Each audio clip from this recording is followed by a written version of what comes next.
cada mañana, sin darte cuenta, sales por la puerta de tu casa cargando algo extraordinariamente valioso. No en tu maletín, no en tu cuenta bancaria. Algo mucho más preciado que cualquiera de esas dos cosas. Imagínalo como una billetera, pesada, repleta, desbordante de oro puro. Pero este no es el tipo de oro que puedes depositar o gastar en cosas ordinarias. Este oro es tu fuerza vital, tu salud, tu suerte, la paz en tu hogar, el impulso en tu trabajo, la corriente invisible que fluye bajo todo lo bueno que hay en tu existencia. Y cada día, a través de conversaciones ordinarias con gente común, metes la mano en esa billetera y repartes tu oro entre desconocidos. No porque te lo pidan, no porque hayas planeado regalarlo, sino porque nadie te enseñó jamás que ciertas palabras, ciertas respuestas, ciertos hábitos de franqueza te están costando más de lo que puedes permitirte. Llegas a casa por la noche exhausto. Te sientas a la mesa de la cocina y te preguntas por qué el trato se frustró en el último minuto. ¿Por qué la discusión con tu pareja surgió de la nada absoluta? ¿Por qué te sientes drenado antes siquiera de que termine el día? Lo achacas a la mala suerte, a una mala semana, a la fase lunar equivocada. Pero mi abuelo, un anciano sabio que había visto lo suficiente de la vida como para saber por dónde se escapa realmente, me dijo algo cuando yo era joven que nunca he olvidado. Me dijo, tu boca es una puerta. Si la abres demasiado, todo lo cálido sale volando. Y un viento frío entra precipitadamente para ocupar su lugar. Hoy voy a compartir contigo lo que él compartió conmigo. 7 técnicas específicas, no filosofía, no consejos espirituales vagos, sino métodos precisos y prácticos, para proteger tu energía, tu suerte, tu éxito y tu salud del drenaje invisible, que se produce a través de palabras descuidadas y una franqueza inoportuna. Y debo advertirte algo antes de empezar. Hay una técnica que compartiré justo al final, un error que la inmensa mayoría de la gente comete a diario, y que llevan consigo en el bolsillo ahora mismo, que socava cualquier otra protección que intenten establecer. Incluso si dominas todo lo demás que te enseñe hoy, este último error puede echarlo todo a perder. Así que, por favor, quédate conmigo hasta el final, porque sin esa última pieza, el resto de esto queda incompleto. Una pregunta rápida antes de empezar. Me encantaría saber qué hora es para ti en este momento y desde dónde nos estás viendo. Déjalo en los comentarios. Los leo todos. Comencemos con la primera técnica, y es esta.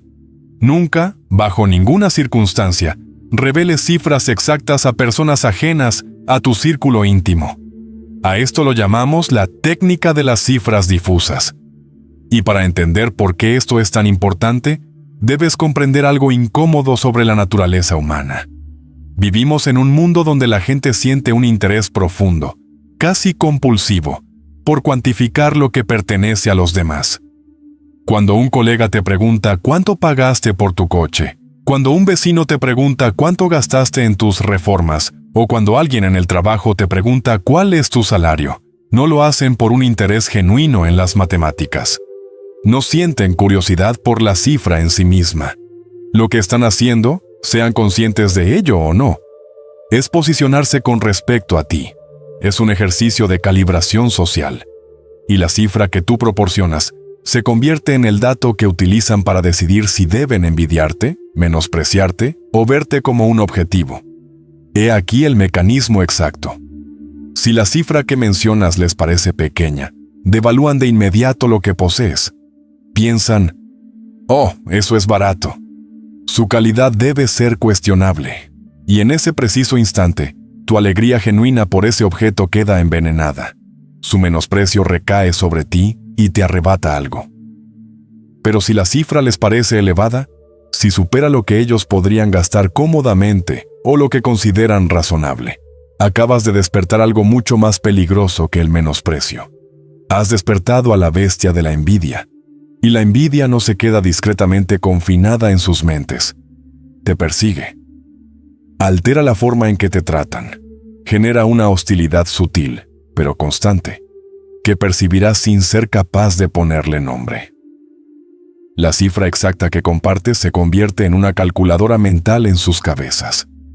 Empiezan a calcular qué podrían llegar a pedirte prestado. Comienzan a sentir resentimiento ante la brecha que separa su situación de la tuya. Has generado tensión de la nada, valiéndote únicamente de tu propia honestidad. La técnica de los números borrosos te pide que hagas algo sencillo pero poderoso.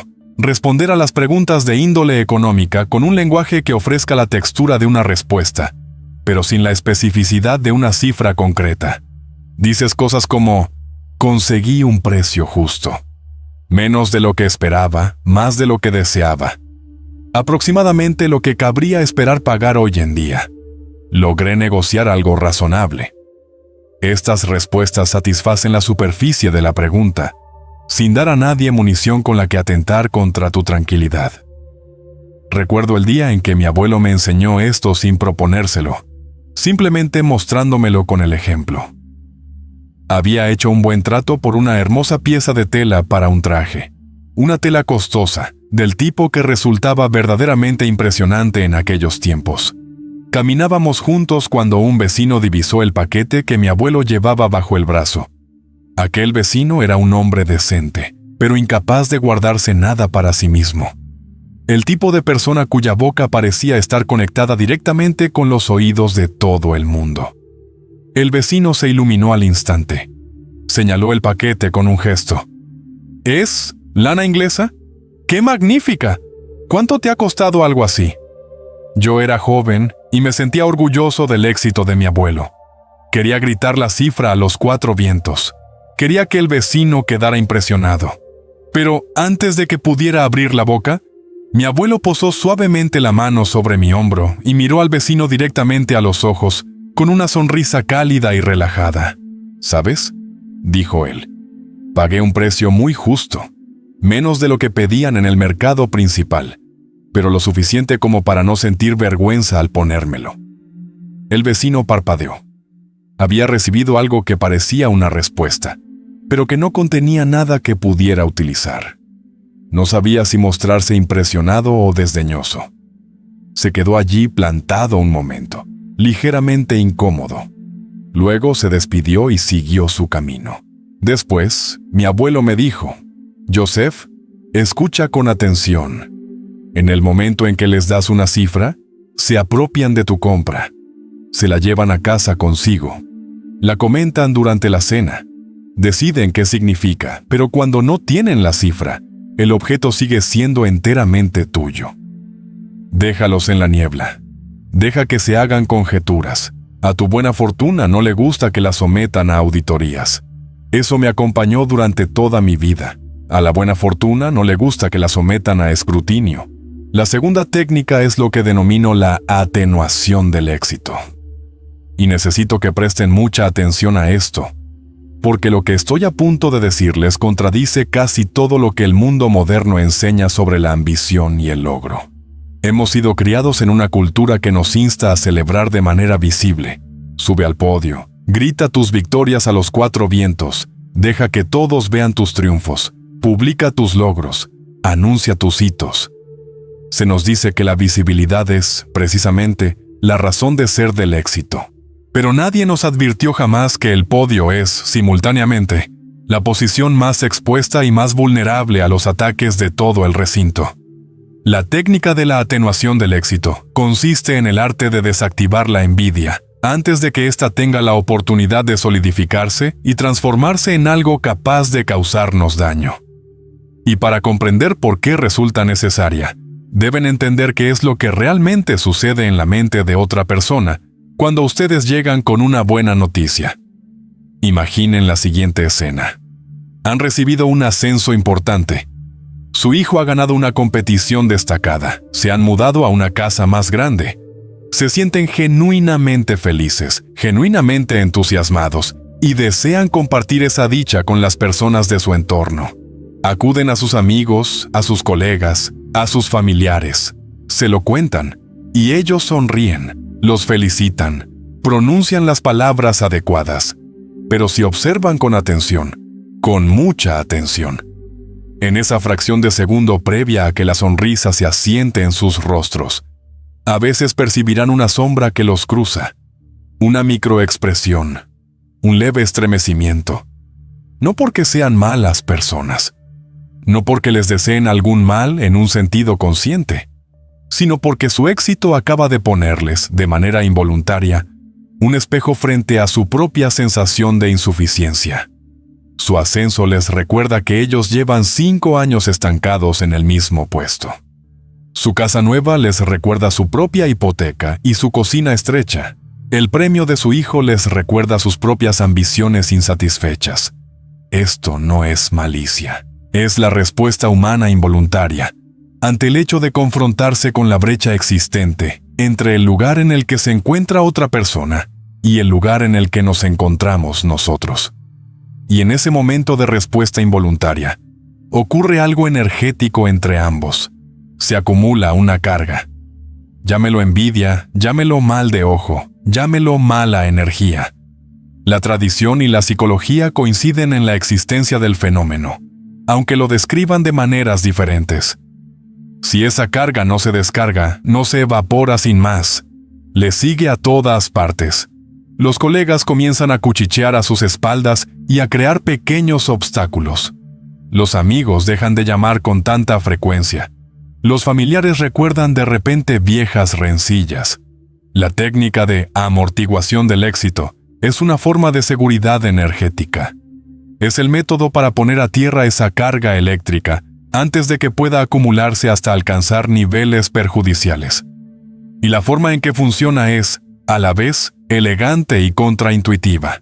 Cada vez que anuncia un éxito, cada vez que comparte una buena noticia, le añade de inmediato en el mismo aliento un coste visible. Una queja que suene genuina, un pequeño sufrimiento que viene empaquetado junto con el logro. Usted muestra a la gente la etiqueta del precio, y esa etiqueta neutraliza la envidia. La gente puede perdonarle su riqueza si sabe que esa riqueza le quita el sueño por las noches y le provoca hipertensión. La gente puede perdonarle tener un hijo superdotado si sabe que ese niño también le impide tener paz en casa. La gente perdona el éxito solo cuando logra ver que éste conlleva su propio dolor particular. Esto no es cínico. Esta es la cruda verdad sobre cómo la psicología humana asimila el éxito ajeno. En el momento en que logran ver que usted también está sufriendo de alguna manera, que aquello que brilla tiene una sombra, la envidia pierde su filo. Se transforma en algo más cercano a una comprensión compasiva. Y eso es, precisamente, lo que usted necesita. No la celebración por parte de los demás, la cual a menudo está contaminada por el resentimiento. Usted necesita su discreta y cómoda indiferencia. Necesita que su atención pase de largo ante su éxito, sin quedarse adherida a él. Permítame hablarle de un hombre al que llamaré Boris.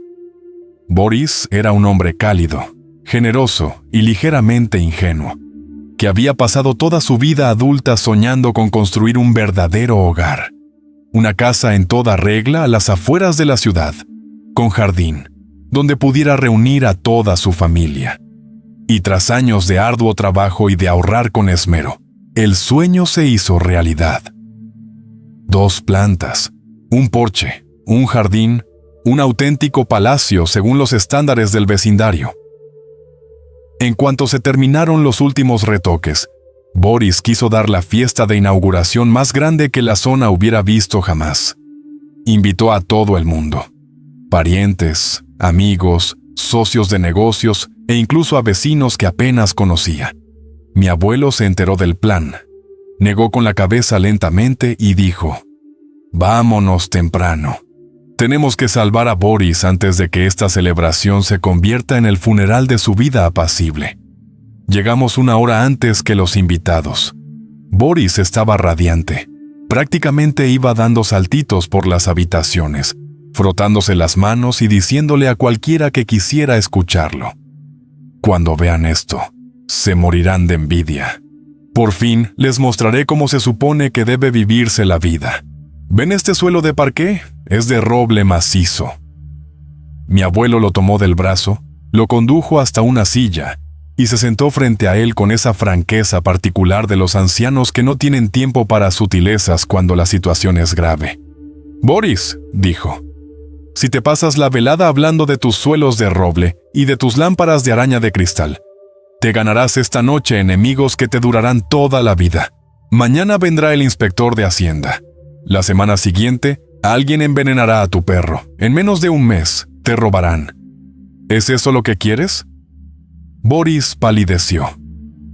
«¿Qué debo hacer? ¿No dejarlos entrar?» «Déjalos entrar», dijo mi abuelo. «Pero asegúrate de que, para cuando se marchen, cada una de las personas sentadas en esta mesa no piense que Boris lo tiene todo, sino que Boris tiene más problemas de los que puede manejar.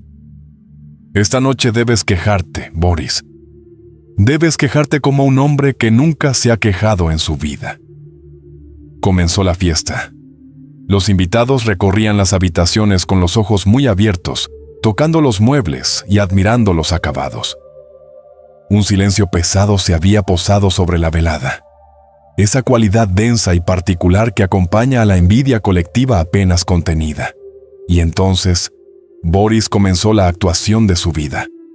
Cuando alguien elogió el enorme salón, Boris se llevó las manos a la zona lumbar, hizo una mueca visible de dolor y anunció a toda la mesa: ¿Tienen alguna idea de lo que cuesta calentar una habitación de este tamaño? A mi mujer se le están cayendo las manos de tanto limpiar. Discutimos por ello todos los días. Sinceramente, debería haberla construido de la mitad de tamaño. En nuestro antiguo apartamento vivíamos muy unidos. Aquí, en cambio, nos perdemos de vista. Hay eco. Se siente frío. Este invierno me arruinará con las facturas de la calefacción. El ambiente en la sala cambió casi de inmediato. Alguien sonrió con alivio. Otro exhaló un suspiro. Entonces, un invitado elogió el jardín. Boris aprovechó la oportunidad. El jardín es hermoso, ¿verdad? Pero los topos han destruido todo lo que hay bajo tierra, y los mosquitos de aquí afuera. Te digo que son del tamaño de pajaritos. No se puede sentarse en la terraza por las noches. Te comen vivo. He empezado a pensar en venderlo todo y volver a la ciudad. Me senté en un rincón y observé los rostros alrededor de la mesa durante toda la velada. Fue algo extraordinario. Las personas que habían llegado con sonrisas forzadas y miradas frías se fueron relajando poco a poco. Para cuando se sirvió el postre, miraban a Boris con expresiones cálidas y con un toque de compasión. Un vecino incluso le pasó el brazo por los hombros y le dijo: «Casa grande, problemas grandes, amigo mío. ¿Sabes lo que tengo yo en mi apartamento? Puedo aspirarlo todo en 10 minutos y luego tumbarme en el sofá. Agradece lo que tienes, Boris». Se marcharon a casa satisfechos, bien alimentados y, lo que es más importante, libres de envidia. Se llevaron a casa este pensamiento: Boris tiene una casa hermosa, pero el hombre está sufriendo claramente. Yo no cambiaría mi vida por la suya. Y Boris vivió en esa casa felizmente durante 30 años más. Nadie volvió a decir jamás una mala palabra sobre él.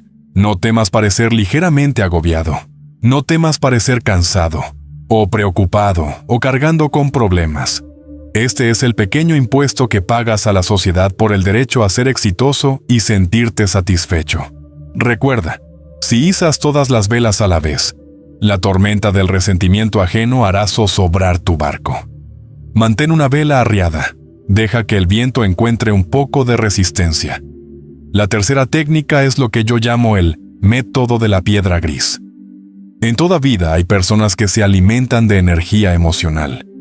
Esto no es misticismo, es psicología. Sabes exactamente de quién estoy hablando.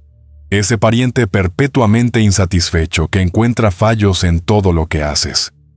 El colega tóxico que se nutre del conflicto en la oficina. El amigo cuya envidia apenas se disimula bajo una fachada de dulzura. El vecino que vive de los chismes y el drama. A estas personas no les interesa primordialmente el contenido específico de sus provocaciones. En realidad, no les importa si tienes sobrepeso, si tu sopa estaba bien sazonada o si tus decisiones como padre son las más óptimas. Lo que quieren, lo que necesitan, es tu reacción emocional, tu actitud defensiva, tu vergüenza, tus lágrimas, tu ira. Se están alimentando de la energía vital que tú consumes al responderles. Cuando esa conocida tóxica te pregunta con una sonrisa maliciosa: bueno, ¿cuándo vas a perder peso de una vez por todas? ¿Has pensado en lo que eso le hace a tu matrimonio? Al decir esto, ella no está expresando preocupación por tu salud. Está presionando un botón. Quiere verte enrojecer. Quiere ver cómo se resquebraja tu compostura. Quiere verte luchar desesperadamente por defenderte. Porque en ese preciso instante, cuando reaccionas, le entregas tu energía. Si discutes, ya has perdido. Si lloras, ya has perdido.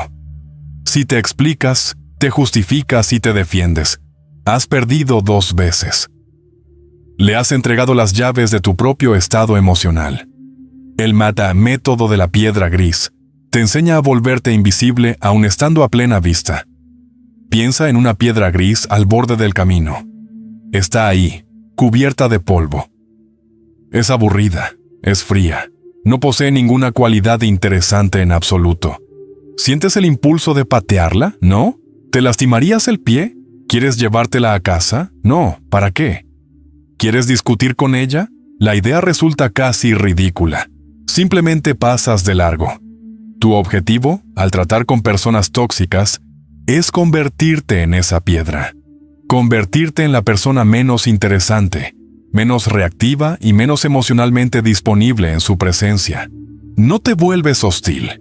No te vuelves frío de una manera que delate sentimientos heridos, pues el dolor sigue siendo una reacción. Te vuelves, simple y llanamente, alguien totalmente anodino, plano, sin textura, sin sabor. Cuando intentan herirte, respondes con un tono monótono, quizás con un simple «ya veo». Cuando intentan arrastrarte a un drama, simplemente dices «te escucho». Cuando indagan en busca de información personal con una pregunta directa, te encoges de hombros. Oh, lo mismo de siempre. El principio fundamental no es el silencio. El silencio puede parecer orgullo herido, y el orgullo herido sigue siendo una reacción. El principio fundamental es que tus respuestas no deben tener ningún valor nutritivo.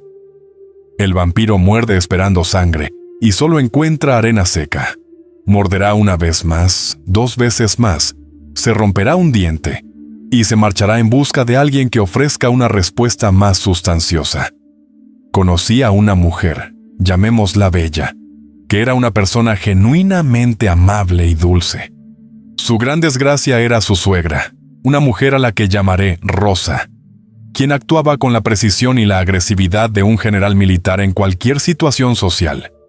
Rosa no conversaba en las cenas familiares, dictaba sentencias, y su blanco favorito era Bella. En cada reunión familiar, Rosa encontraba su momento oportuno. Cuando había invitados presentes, cuanto mayor fuera la audiencia, mejor. Preguntaba con voz fuerte y resonante: «Bella querida, ¿esta sopa está aguada porque estás racaneando con tu marido? ¿O simplemente olvidaste que la carne existe? O bien, Bella cielo, ¿por qué demonios llevas puesto ese vestido? Te hace parecer una pantalla de lámpara que tiré a la basura hace años». Y cada vez, Bella caía en la trampa. Se ponía roja, se le llenaban los ojos de lágrimas. Empezaba a justificarse: «Pero mamá, es un corte que está de moda», y Rosa florecía. Sus mejillas se coloreaban, se enderezaba en su asiento. Era el centro de atención, había demostrado su poder, se había alimentado. Y conservaba esa energía de satisfacción hasta el sábado siguiente, cuando necesitaba volver a alimentarse. Una tarde, Bella acudió a nosotros llorando. Le dije sencillamente: «Bella, deja de alimentar al dragón. Conviértete en piedra». Pasamos toda una tarde practicando. Yo interpreté el papel de Rosa. La insulté, la provoqué, hurgué en sus puntos más sensibles. Y Bella practicó respondiendo con la nada. No con silencio, no con dolor reprimido. Simplemente, con total neutralidad, con ausencia de sabor. El sábado siguiente, toda la familia estaba sentada a la mesa. Rosa escrutó la escena con la atención exploradora de un depredador y lanzó su primer ataque. Bella, veo que has comprado un pastel de pastelería. Una ama de casa, como Dios manda, hace su propio pastel. Sus manos brotan de sus hombros, no de algún lugar menos digno. La mesa quedó en silencio. Todos esperaban las lágrimas. Bella dejó el tenedor, miró su plato y dijo con una voz tan plana y agradable como la de un mensaje grabado: «Sí, mamá, este pastel es de la pastelería». Luego continuó comiendo. Rosa parpadeó. No había obtenido ninguna reacción. Se recompuso y atacó desde otro ángulo. «Tu hijo ha sacado un suspenso en matemáticas. Eso es porque te importa más tu carrera que tu familia». Bella alzó la mirada con los ojos vacíos y dijo: «Qué lástima, son cosas que pasan». La voz de Rosa se alzó, intensificó la agresión, apuntó a los puntos más sensibles de Bella: sus padres, su figura, su pasado, y Bella se convirtió en una roca. Ante cada embate, la misma respuesta plana: «Entiendo tu punto de vista, quizás tengas razón». Un tono neutro, sin sarcasmo, sin agresividad. Simplemente la ausencia de cualquier punto de apoyo contra el que arremeter. Al cabo de 20 minutos, Rosa tenía el rostro enrojecido, no de satisfacción, sino de frustración. Se había quedado sin munición. Por primera vez en años, guardó silencio y pasó el resto de la velada quejándose con la persona sentada a su lado de que tenía migraña. Bella regresó a casa con su energía completamente intacta, feliz, ligera. A partir de aquella noche, Rosa la dejó en paz en gran medida. Nadie sigue mordiendo una piedra. Tu energía te pertenece. No tienes la obligación de ser complaciente con los demás. No estás obligada a participar en los dramas ajenos. Cuando alguien intente sacar a la luz tus emociones, simplemente apaga las luces en tu interior. No hay nadie en casa, solo piedras grises. La cuarta técnica es lo que yo denomino devolver el cumplido. Hemos hablado sobre la crítica y la provocación. Ahora hablemos de algo que podría parecer lo opuesto: el elogio. Esas dulces palabras para las que nos arreglamos, por las que trabajamos hasta la extenuación y en torno a cuya recepción organizamos nuestras vidas. Se nos ha enseñado a creer que, cuando alguien nos elogia, es porque nos ama, que cuando alguien dice algo amable, es porque nos desea el bien. Sin embargo, la experiencia, generaciones de observación minuciosa, revela una realidad más compleja. El elogio excesivo, particularmente aquel que llega con demasiada euforia, de manera demasiado repentina o con una intensidad ligeramente desproporcionada, suele ser el inicio de un problema. He aquí el mecanismo. Cuando alguien te critica, tus defensas se activan de forma natural. Te pones en alerta, te vuelves cauteloso, pero el elogio surte el efecto contrario. Te abre, relaja el reflejo protector. Sonríes, te enterneces, te expandes hacia la persona que te elogia. Bajas la guardia. Y es precisamente en ese instante de calidez abierta y desprotegida cuando aterriza el contenido oculto del cumplido. Porque detrás de las palabras, ¿qué casa tan magnífica tienes? A menudo se esconde el pensamiento tácito: ¿por qué yo no tengo algo así? Detrás de, ¿qué suerte tienes con tu pareja? Con frecuencia reside la amargura de la soledad. La persona que te sonríe puede no ser consciente de ello. Su envidia puede ser totalmente inconsciente.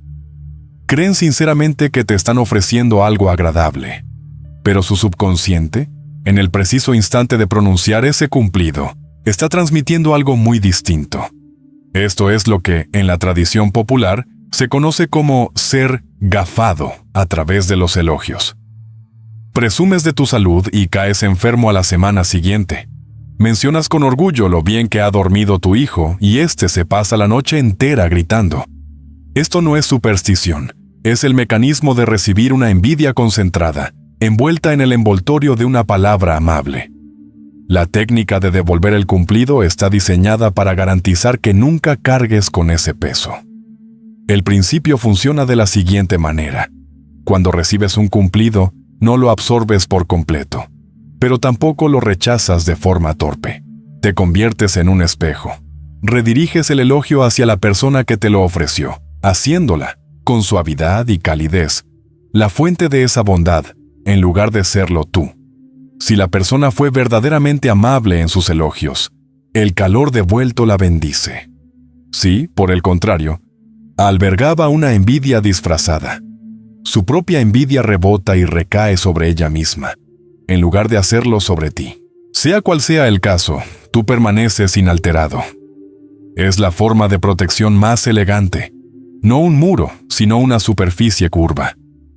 Había una mujer en nuestro vecindario, la llamaré Sonia, que era verdaderamente hermosa.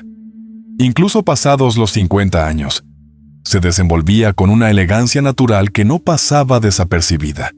Tenía una cabellera abundante, una forma grácil de moverse y vestía con estilo incluso para los recados más cotidianos. Y tenía una amiga de toda la vida, a la que llamaré Clara, que era su polo opuesto en casi todos los sentidos. Menuda, quisquillosa, perpetuamente agitada y dotada de un talento extraordinario para lanzar cumplidos que te dejaban con la sensación de haber quedado, de algún modo, empequeñecido. Clara solía interceptar a Sonia cerca de la entrada del edificio y comenzaba a cantarle alabanzas. «Oh, Sonia, mírate, esa piel, ni una sola arruga. ¿En qué duermes? En un frigorífico. Y ese abrigo debe de haber costado una fortuna.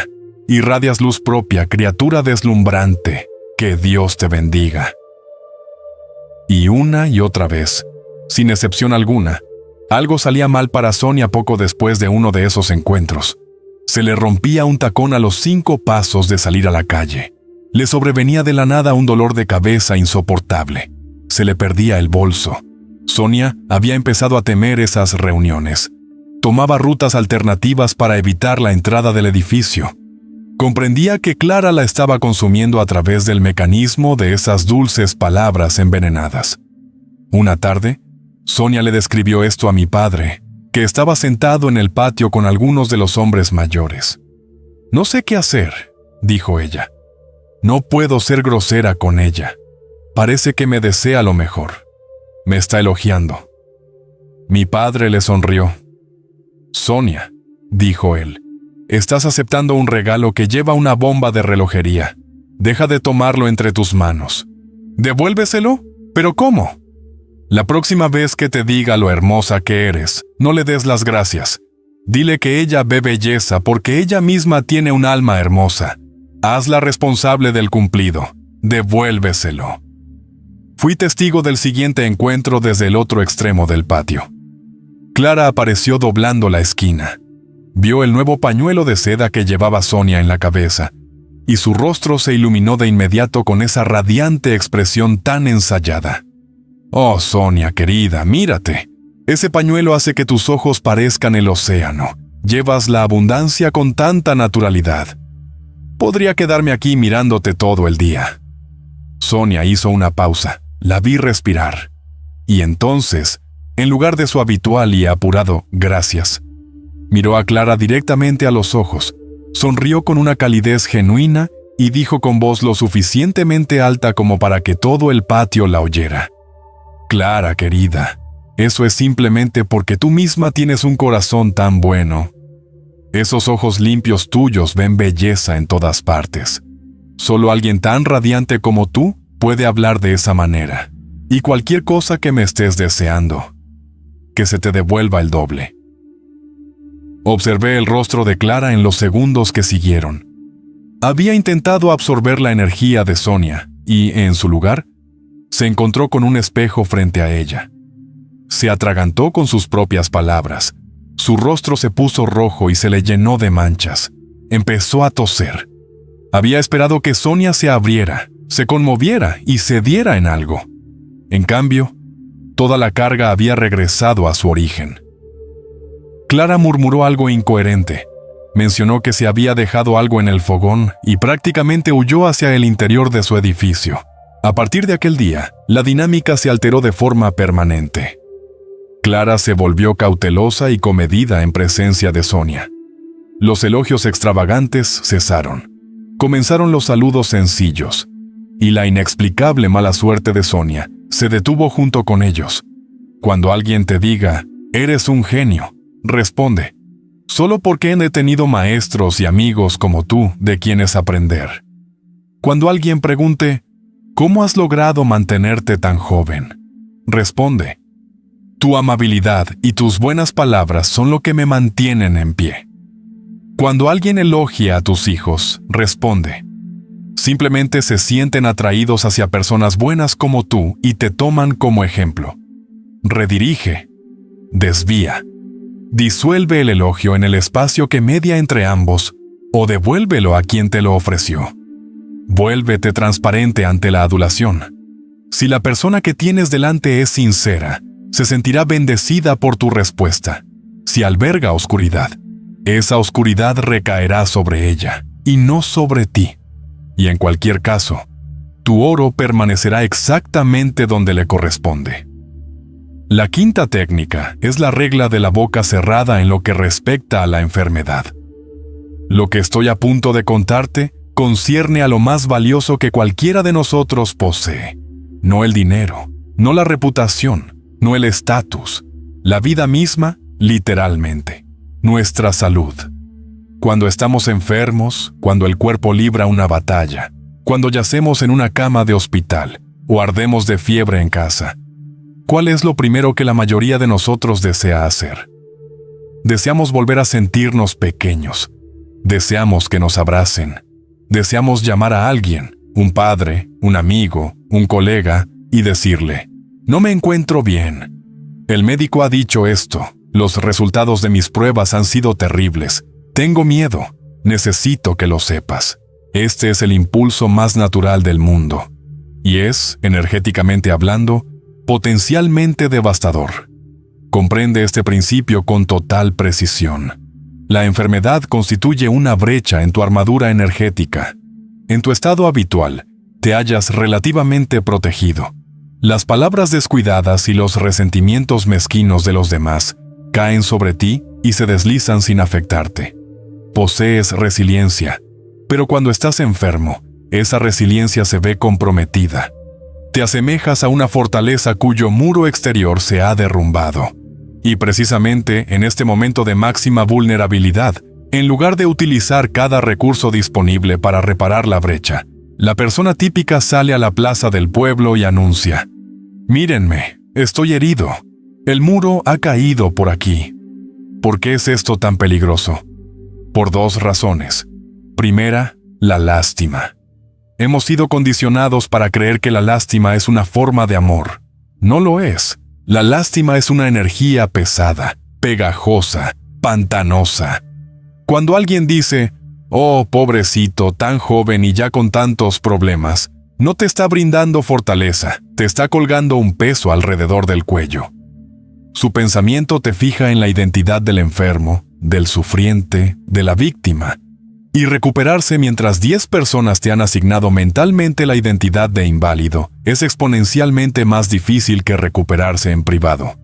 La lástima te mantiene anclado cuando necesitas ser lo suficientemente ligero como para alzar el vuelo.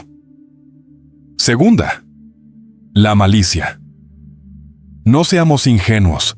No todo aquel que se entera de tu debilidad te desea el bien. Para aquellos que te guardan rencor, competidores, conocidos envidiosos, personas que han estado esperando en silencio a que tu suerte cambie. La noticia de tu enfermedad supone un placer privado. Hundo de su guarida y guarda silencio. No deambula por el bosque emitiendo quejidos. Se desconecta por completo del mundo exterior para que cada gota de energía disponible pueda canalizarse hacia la sanación. Mientras aún no te hayas restablecido, mientras no te hayas recuperado plenamente ni te hayas puesto de nuevo en pie, tu diagnóstico debería ser conocido únicamente por tu médico y por la persona que te alcanza el agua. Para todos los demás, estás descansando, estás de licencia, estás ocupado en asuntos que no les conciernen.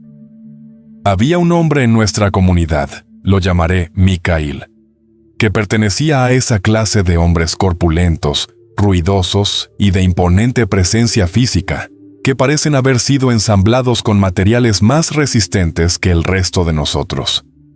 Dirigía su propio negocio. Poseía una voz capaz de hacer vibrar los cristales de las ventanas, y jamás, en toda su vida, había dado muestras visibles de enfermedad. Se sentía orgulloso de ello, tal como suelen sentirse los hombres de gran fortaleza física. Luego, como suele ocurrir en estos casos, la edad y el estrés acumulado terminaron por alcanzarlo. Su corazón requería atención, un procedimiento programado. No se trataba de una situación dramática. Los médicos se mostraban optimistas y el pronóstico era excelente. Necesitaba guardar reposo durante una semana y estaría bien. Pero Mijaíl no pudo guardar silencio al respecto. El miedo le hizo sentir la necesidad de tener testigos. Durante la semana previa al procedimiento, llamó a todo el mundo: proveedores, clientes, parientes lejanos en otras ciudades. Hablaba con el tono particular de un hombre que está componiendo su escena de despedida. «Amigo mío», decía, «voy a pasar por el quirófano. El motor se está rindiendo. ¿Quién sabe si despertaré? Perdóname por cualquier cosa que haya podido hacer. Reza por mí». Había convertido un procedimiento rutinario en un dramático espectáculo público. Todo el vecindario estaba procesando el asunto del corazón de Micaíl en su nombre. En la sinagoga, la gente susurraba: «¿Viste a Micaíl? No tiene buen aspecto. Debe ser grave si se está despidiendo de esa manera». En el mercado, la conversación giraba en torno a lo mismo. «Sí, el corazón. Eso no es ninguna broma. Un vecino mío entró por eso y nunca salió». Una densa nube de oscura expectativa colectiva se había cernido sobre Micaíl. Todos a su alrededor ensayaban mentalmente su declive, y entonces, el procedimiento que debería haber sido sencillo, comenzó a torcerse. Surgieron complicaciones que desconcertaron a los médicos. Una infección, una recuperación prolongada. Micaíl yacía en cuidados intensivos, pálido y rodeado de tubos por todas partes, mientras el personal médico se mostraba perplejo. Debería estar más fuerte que esto. Un hombre como él. Algo no está funcionando. Mi padre se enteró de la situación y fue en busca de la esposa de Micaíl. La encontró de pie en un pasillo del hospital, teléfono en mano, con los ojos hinchados de tanto llorar, y en plena conversación con otra persona más sobre lo terribles que se habían puesto las cosas. Mi padre le retiró suavemente el teléfono de la mano y lo apagó.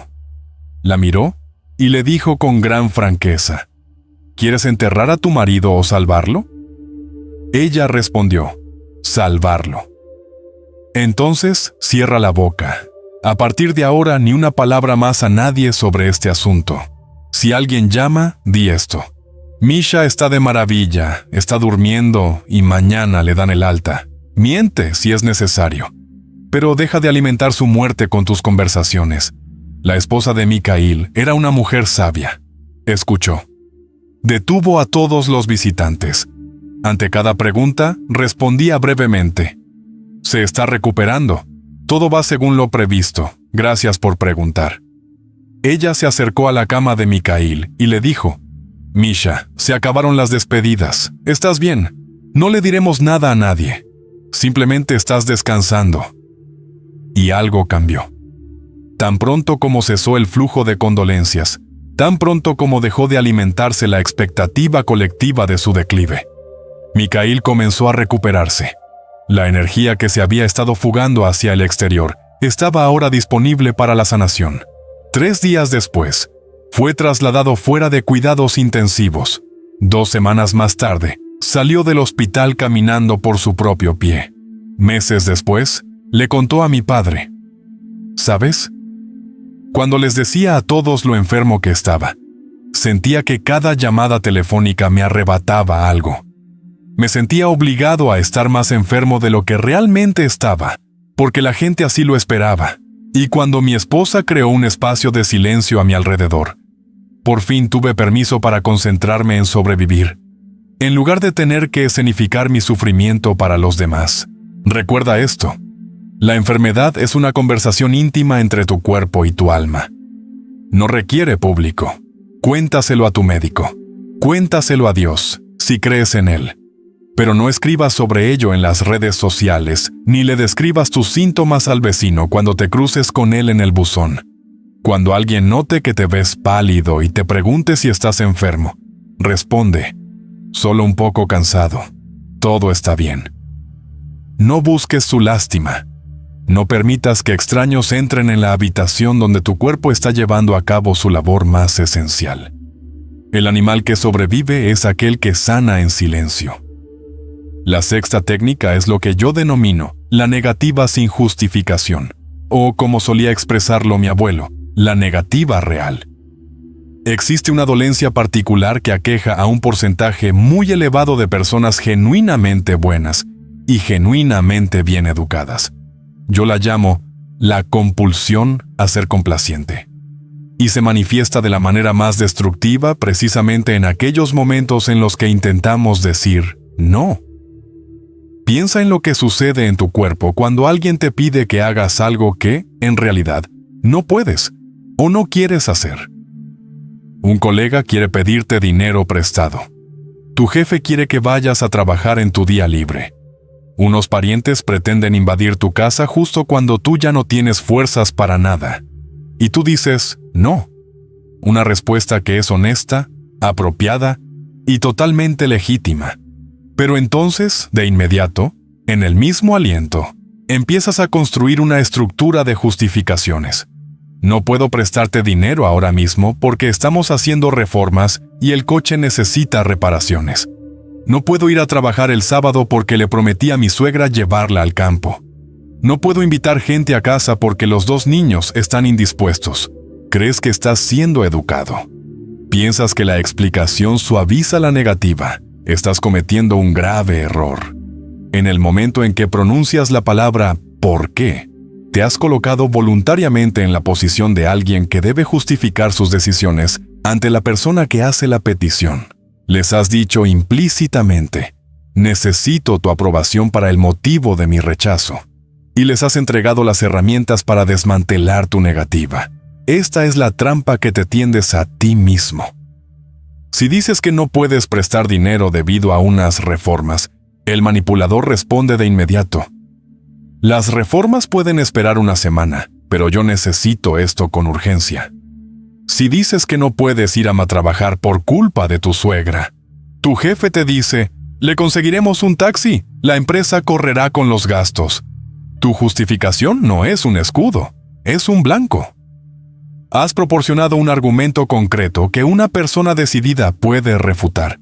Y cuando lo refutan, te ves obligado a inventar otra mentira, lo cual resulta humillante, o a capitular, lo cual es destructivo. En cualquiera de los 2 casos, pierdes el respeto por ti mismo. Y fíjate en esto: la persona que te hace la petición también pierde el respeto por ti. Perciben tu evasividad. Intuyen que buscas una salida cómoda en lugar de mantener un límite genuino. Y una persona que parece carecer de límites genuinos es alguien a quien se le pedirá favores una y otra vez. Una negativa sin justificación exige valentía, pero otorga una libertad inigualable. No, es una oración completa en sí misma. No necesita una estructura de apoyo, no requiere documentación alguna. Tienes derecho a negarte simplemente porque no te apetece hacerlo. Simplemente porque se trata de tu dinero, tu tiempo, tu energía y tu vida. Cuando dices, con calma y firmeza: me temo que eso no me resulta posible en este momento. Y acto seguido guardas silencio. Sucede algo que ninguna explicación elaborada podría lograr. La persona que tienes enfrente se topa con un muro. No encuentra nada a lo que aferrarse. No pueden replicar: ¿pero qué hay de las reformas? Porque tú no has mencionado nada sobre reformas. No pueden negociar para anular tu motivo, puesto que no les has dado ningún motivo que negociar. Has dicho que no es posible. Punto final. Esto genera un respeto instintivo. La gente reconoce la valía de quien sabe establecer sus propios límites. Tuve un pariente. un hombre maravilloso, un artesano genuinamente talentoso con sus manos, que padecía una incapacidad total para negarle algo a cualquiera. Tenía una pequeña cabaña a las afueras de la ciudad, a donde se retiraba para pescar, descansar y buscar sosiego. O mejor dicho, eso era lo que pretendía. Porque todos en su círculo, parientes lejanos, amigos de amigos, gente de su edificio, habían descubierto que su cabaña estaba disponible y que él, en realidad, nunca podía negarles el acceso. Cada verano, su refugio se convertía en una vía pública. Llamaban un jueves por la tarde. Hemos pensado pasarnos este fin de semana para hacer una barbacoa. Nosotros ponemos la carne, tú pones el espacio. Él detestaba esas invasiones. La vida social lo agotaba, anhelaba la quietud, pero no podía decir que no sin inventar de inmediato una excusa, y esas excusas nunca se sostenían. Se convirtió en un experto en elaborar pretextos complejos. Este fin de semana hay un olor terrible debido a la reparación del tejado. Estoy aplicando alquitrán. No, espera. Está de visita su tía Rosa, que es muy contagiosa y muy peligrosa. Se enredó tanto en la telaraña de sus propias invenciones que, un verano, le dijo a un grupo de personas que estaba fuera, en un viaje de trabajo, y luego se escabulló sigilosamente hacia la cabaña, solo para que ese mismo grupo decidiera pasar por allí sin avisar, y lo encontrara escondido detrás de un arbusto de grosellas. La vergüenza de aquel momento fue absoluta. Se sentía como un delincuente en su propio jardín. Se quedaron allí gritando: «¡Nos has mentido! Vinimos con el corazón abierto y tú estabas escondido». Después de aquello, acudió a ver a mi abuelo con el semblante sombrío, como una tormenta a punto de estallar. «Voy a vender la cabaña», le dijo. «O vivo como un esclavo de mis invitados, o vivo como un mentiroso. Ya no puedo seguir haciendo ambas cosas». Mi abuelo le sirvió una taza de té y lo miró con firmeza. «No vas a vender la cabaña», le dijo. «Lo que vas a vender es tu propio respeto y aprecio de saldo. ¿Crees que tienes miedo de ofenderlos? Lo que temes es que piensen que eres una mala persona. Quieres comprar su afecto a costa de tu propia incomodidad. Y esa es una compra muy costosa. No puedes permitírtela». «Pero entonces, ¿qué les digo? ¿Por qué decir algo complicado? La próxima vez que llamen, di una sola frase. Anótala. Di: «Me temo que este fin de semana no me viene bien». Eso es todo. Y si preguntan por qué, aquí está el momento crítico, dijo mi abuelo levantando el dedo. Si preguntan por qué, di: «Porque tengo otros planes». Y luego guarda silencio. Aunque tus otros planes consistan en tumbarte boca arriba y mirar al techo, esos son tus planes. No están sujetos a revisión. En el momento en que empiezas a dar explicaciones, ya has perdido. El viernes siguiente sonó el teléfono. Un conocido insistente: «Oye, vamos para allá este fin de semana. Ten todo listo para recibirnos». Mi pariente palideció. Le tembló ligeramente la mano. Miró el trozo de papel que le había dado mi abuelo. Respiró hondo una vez y dijo: «Hola. Me temo que este fin de semana no me viene bien. No podré recibir a nadie». Silencio al otro lado de la línea. El conocido no se esperaba aquello. Estaba acostumbrado a ese elaborado baile de excusas. «¿Qué quieres decir con que no te viene bien? ¿Qué ha pasado? Si ya hemos comprado la carne». Mi pariente respondió: «Lo entiendo. Pero aún así, me temo que no me viene bien. Tengo otros planes para mi casa. Mis disculpas». Y colgó. Se quedó sentado esperando a que se le cayera el cielo encima. Pero no cayó nada. Ese fin de semana, por primera vez en 5 años, se sentó a la mesa de su propia cabaña en absoluta soledad, escuchando a los grillos, bebiendo té y sintiéndose no como un niño pequeño que se ha portado mal, sino como un hombre dueño de su propio espacio. Algunas personas se fueron alejando tras aquel episodio. Concretamente, aquellas que acudían a su cabaña más por el lugar en sí que por un interés genuino en él. Las personas auténticas se quedaron, y sorprendentemente, empezaron a llamar ellas primero y a preguntar con delicadeza: ¿Te viene bien este fin de semana? ¿Tienes ganas y tiempo para vernos? Habían aprendido a respetar su espacio porque él, por fin, había demostrado que se respetaba a sí mismo. Tu justificación es sangre. Los tiburones detectan la sangre. Deja de sangrar. Tú, Nat, no.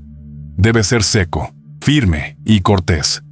Solo entonces te convertirás en el dueño de tu propia vida, en lugar de ser el sirviente del apetito de los demás.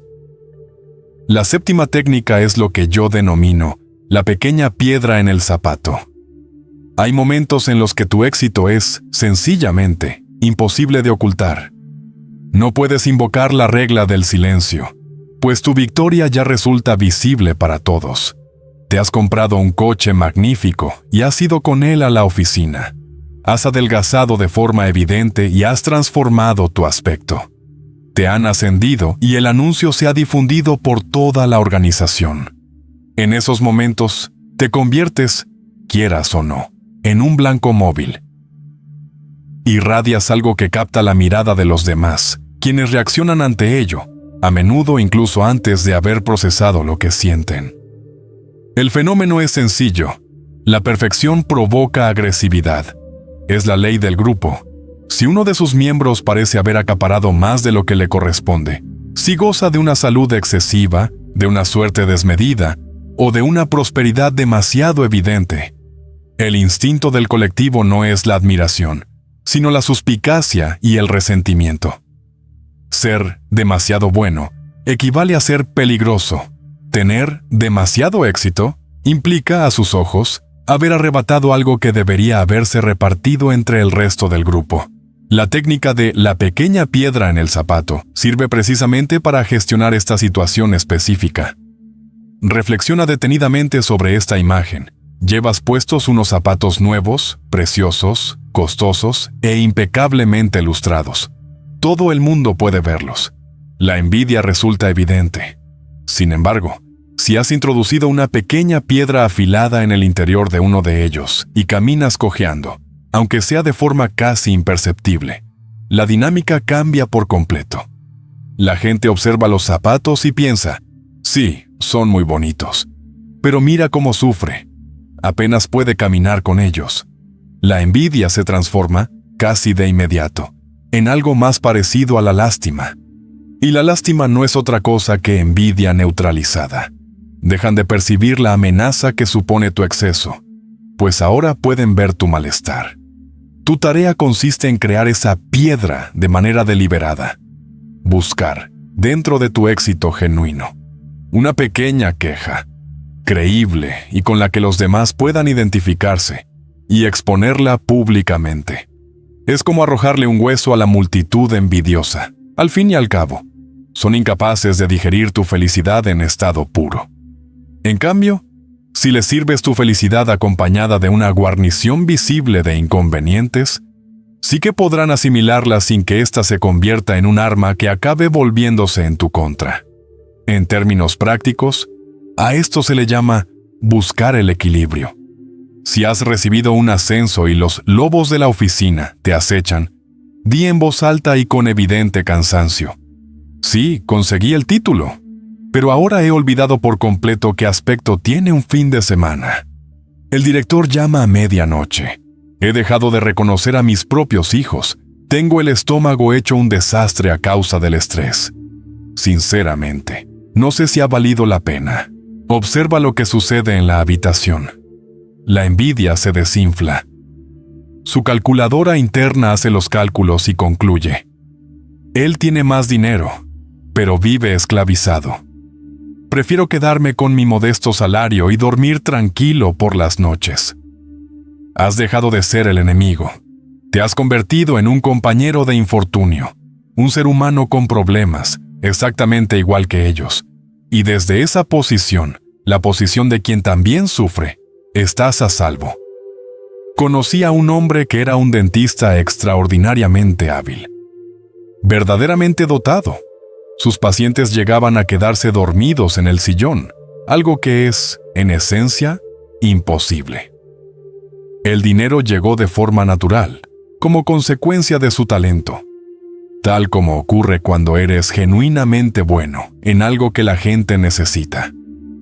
Tras años de ahorrar con esmero, compró un apartamento en pleno centro de la ciudad. Un edificio histórico, con techos ornamentados y unos ventanales magníficos que daban a la plaza principal. Un palacio en todo el sentido de la palabra.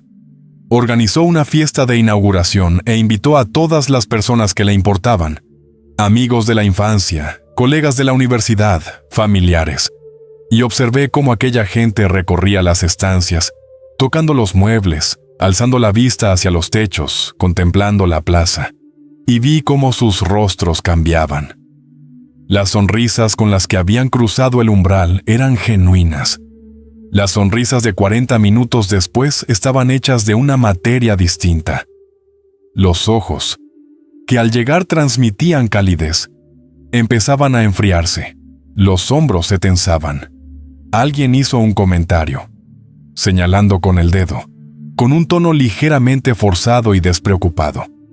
Bueno, claro, no todo el mundo tiene que vivir hacinado en un piso de alquiler.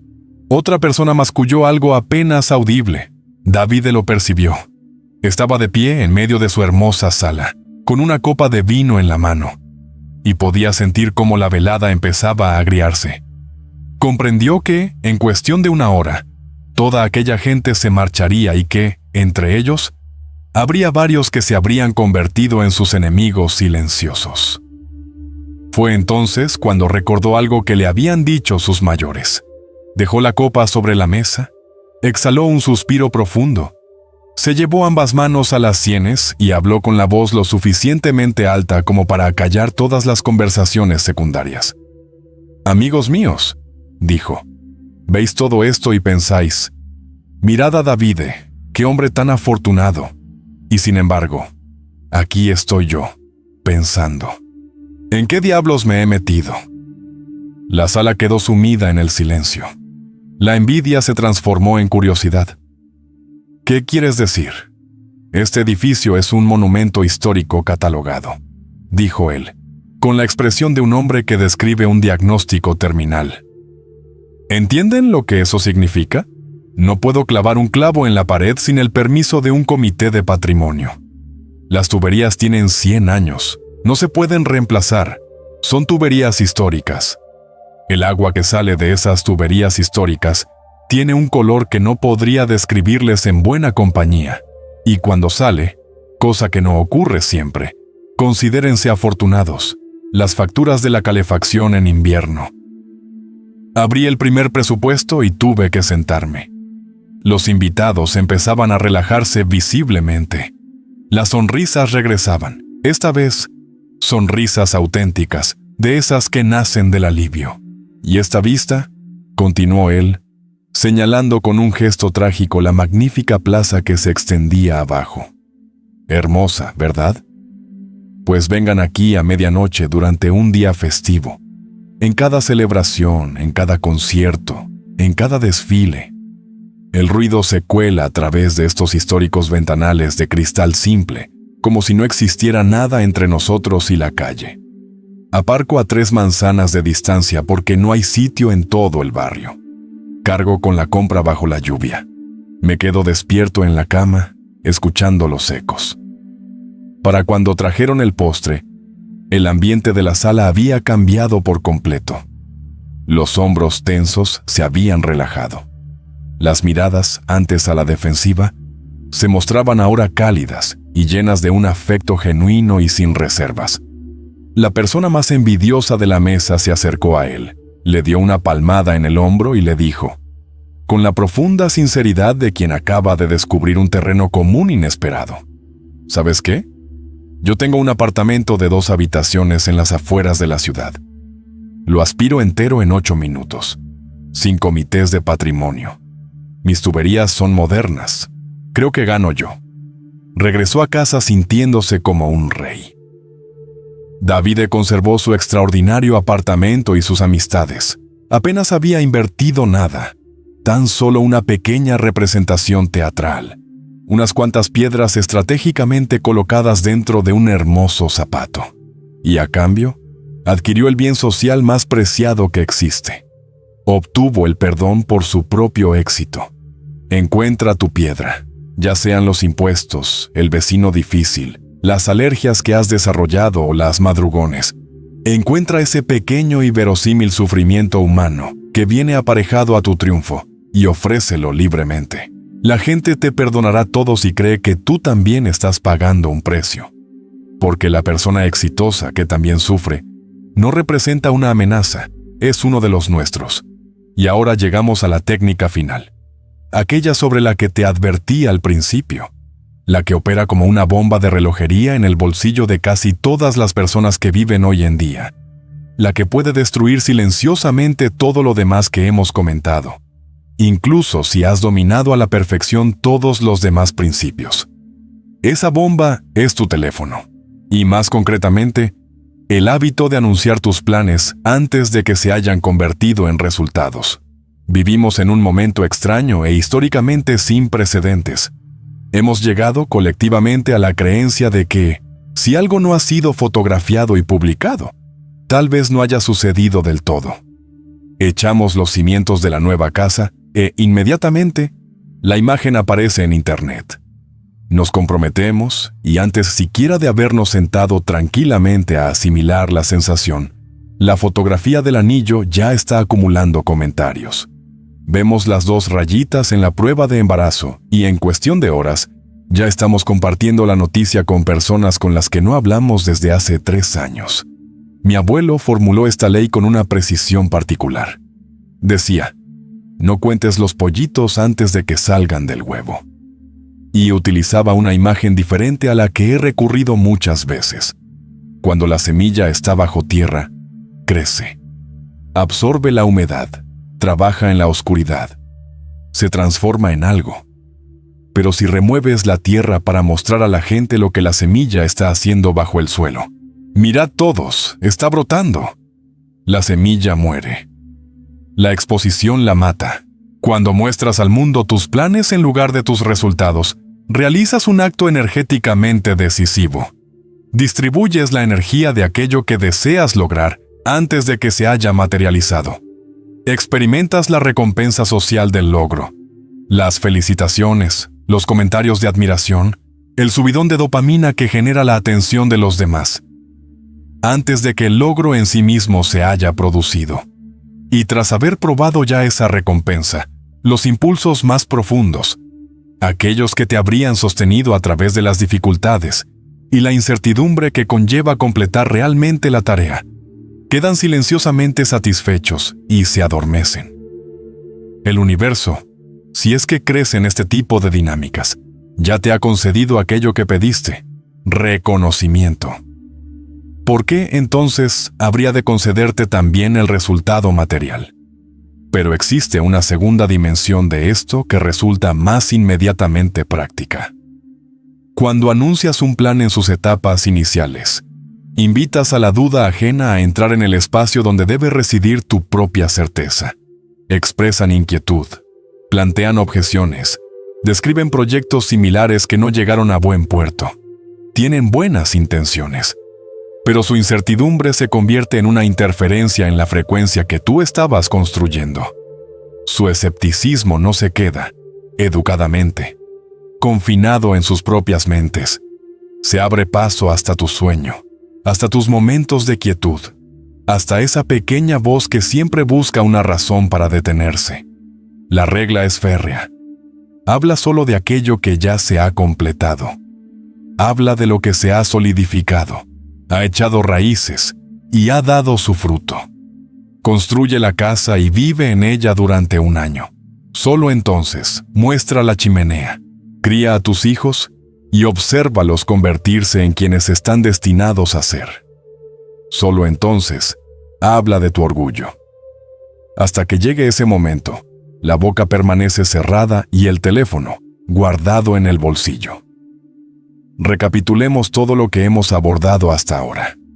Hemos comprendido que la boca es una puerta de entrada y que aquello que la atraviesa, de manera descuidada, generosa y sin reflexión, se lleva consigo nuestro calor y deja a su paso un viento gélido.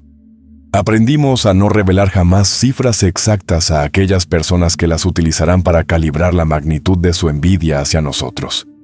Aprendimos a atenuar nuestros éxitos mediante quejas de apariencia sincera, para que quienes nos rodean puedan asimilar nuestra buena fortuna, sin que ésta se convierta en una carga que deban soportar en su trato con nosotros. Aprendimos a transformarnos en piedras grises ante la presencia de aquellos que se nutren de nuestras reacciones, negándoles cualquier cosa que morder, cualquier gota de sangre que saborear, hasta que deciden ir en busca de un objetivo que ofrezca una respuesta más gratificante. Aprendimos a devolver los elogios a quienes nos los ofrecen, actuando como un espejo en lugar de como una esponja, de modo que el calor retorne al calor y la envidia regrese a la envidia. Aprendimos que la enfermedad es un proceso íntimo que sana en el silencio y se agrava bajo la mirada de personas que tal vez no nos deseen el bien. Aprendimos que la palabra no constituye una frase completa que no requiere documentación justificativa alguna, y que, en el preciso instante en que nos disponemos a justificar una negativa, ya hemos comenzado a perder la discusión. Aprendimos a introducir pequeñas piedras en nuestros zapatos relucientes, a identificar el coste humano, creíble y tangible, que suele ir aparejado a nuestro éxito visible, y a ofrecerlo libremente, como un tributo con el que comprar el perdón por nuestra buena fortuna. Y, finalmente, comprendimos que la semilla crece en la oscuridad, que los planes que protegemos con el silencio son aquellos que logran llegar a buen término, que anunciar el sueño prematuramente es la manera más segura de agotarlo antes de que pueda hacerse realidad. La corriente espiritual que fluye bajo todo esto es sencilla y ancestral. El barril lleno no hace ruido. Aquello que está verdaderamente lleno, verdaderamente seguro, verdaderamente abundante, no necesita anunciarse a sí mismo. Es el barril vacío el que retumba y hace eco. La persona verdaderamente afortunada, que ha asimilado estos principios, se mueve por el mundo con discreción, con calidez y con una energía que permanece, total y perpetuamente, como algo propio. Cuando resguardas tus palabras, estás protegiendo algo más que tu privacidad. Estás manteniendo el fuego sagrado de tu propia vida dentro de los muros de tu hogar, allí donde pertenece, donde genera calor para ti y para las personas que amas de verdad, en lugar de dejar que se disipe en el aire indiferente del exterior. Conviértete en ese recipiente silencioso y pleno. Resguarda, no malgastes. El hogar que conserva su propio calor es el hogar en el que vale la pena vivir.